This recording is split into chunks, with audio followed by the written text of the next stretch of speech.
Di ba sabi ni Duterte nung matapos yung kanyang termino, dahil tapos na ang termino niya, ano na siya, retirado na sa politika, hindi na siya makikialam sa politika at ano na lang siya, yung kanyang panahon, babawi naman siya sa kanyang pamilya, doon na lang siya sa Davao, mag-i-enjoy ng kanyang retirement. I now say sa mga kababayan ko, sundin ko ang gusto ninyo. And today, I announce my retirement from politics. Yan yung sabi nung una ni Duterte, di ba? Mga kabunyog, mga kababayan. Ngayon, biglang nagkambyada si Duterte. Biglang nagkambyada. Inamin niya mismo, kaharap niya itong kanyang mga loyal na mga alalay, itong si Bongo, si Tolentino, si Bato, si Robin Hood Padilla, mga kasamahan niya sa PDP Laban. Sinabi niya na sa darating na araw magiging aktibo uli siya sa politika, lalo na't malapit ng eleksyon sa 2025. So ibig sabihin yung sinasabi ni Digong na ano na siya, retirado na, nagawa na niya ang magagawa sa bansa. Kumbaga para sa kanya tapos na ang role niya. Pero ngayon biglang nagkambyada. Ang tanong, bakit? Bakit kaya? Yan ang bibigyan natin ng paliwanag. Ano kaya ang naging dahilan at 360 degrees ang naging kambyada ni ni Duterte? Anong nagtulak sa kanya na dati sabi niya ayaw niya nang magsalita, ayaw niya nang makialam, retirado na siya. Tapos ngayon, ano daw siya? Mag-aaktibo uli. Sir, ang tanong ng marami ngayon, relax na tayo ngayon. Ano po ang pakiramdam natin sa daily routine natin? Well, retired ako and I am enjoying actually a life sa retirement days ko. More time with the family, more time for myself. And but the badly needed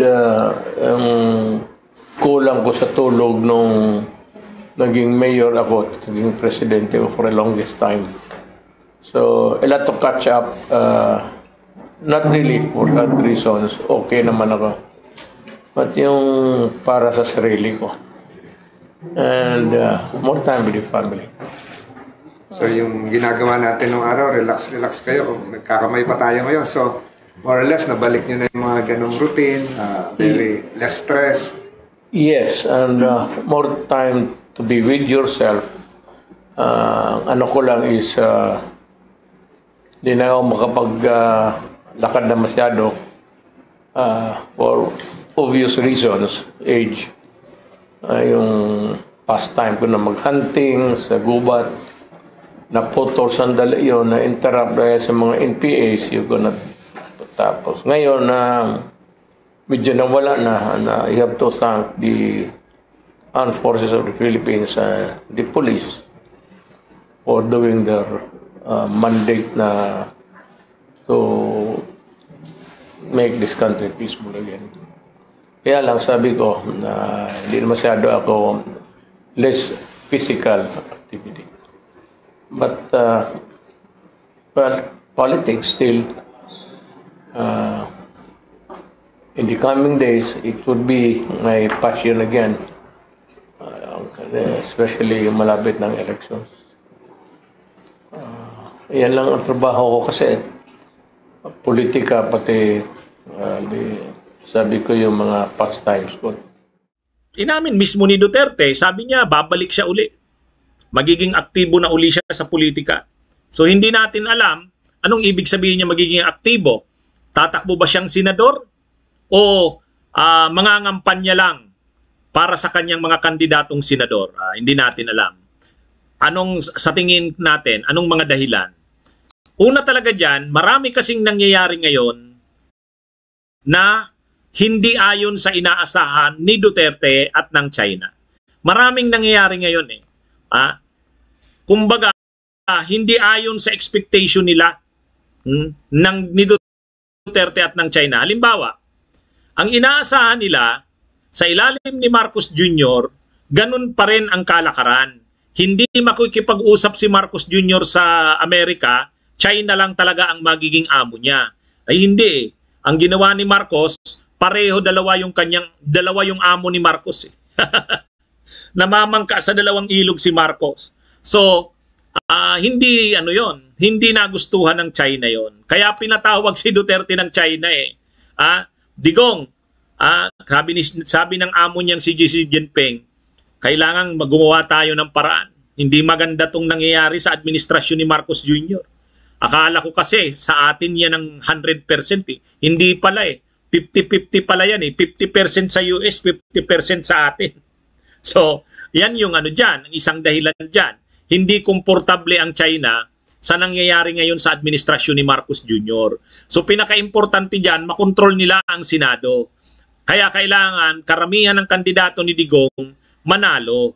Kaya yung mga kandidato ni Digong, si Bongo, si Bato, si Tolentino, kailangang manalo. At para manalo sila Tolentino, si Digong, ay si Bato, si Bongo, at ang iba pang kandidato ng PDP laban, dapat si Digong mangampanya.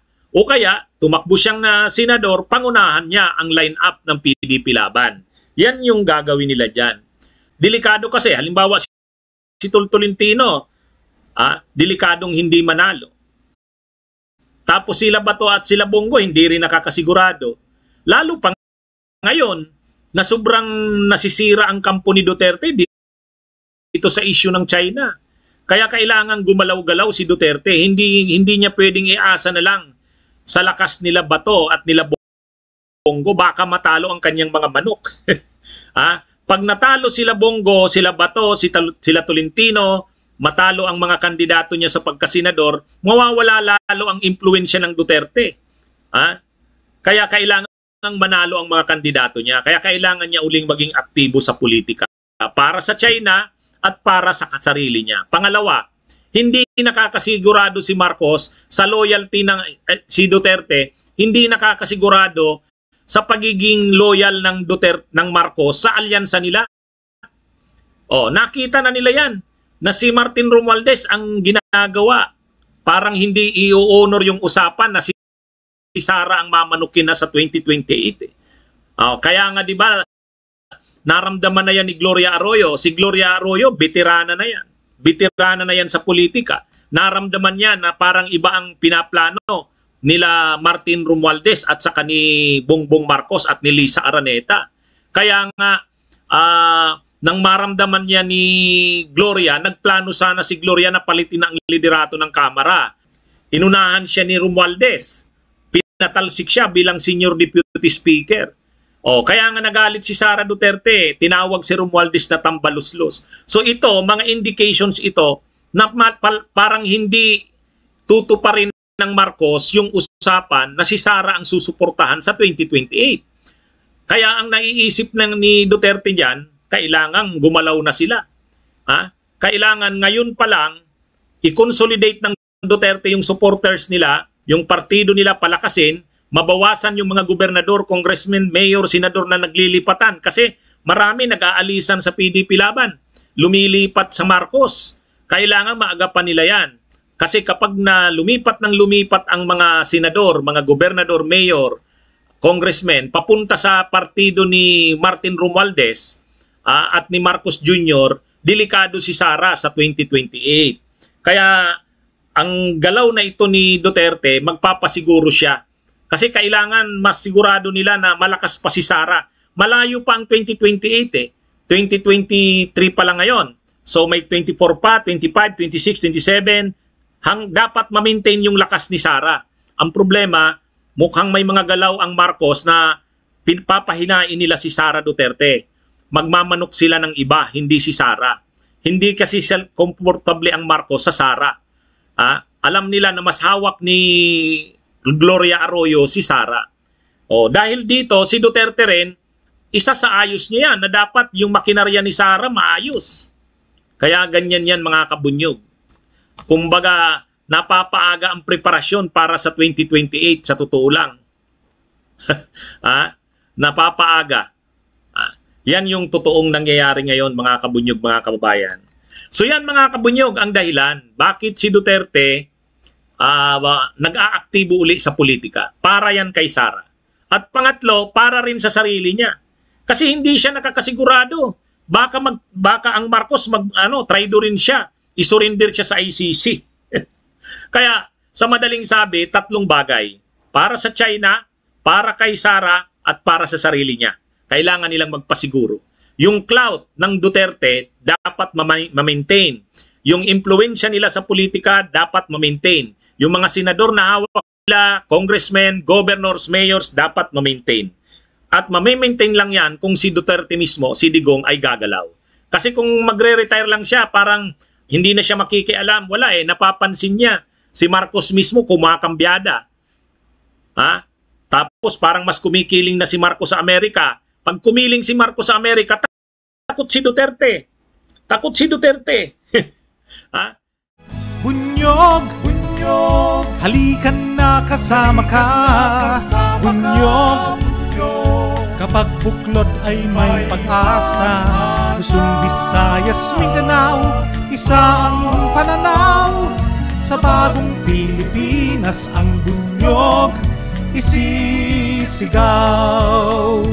Bunyog, bunyog.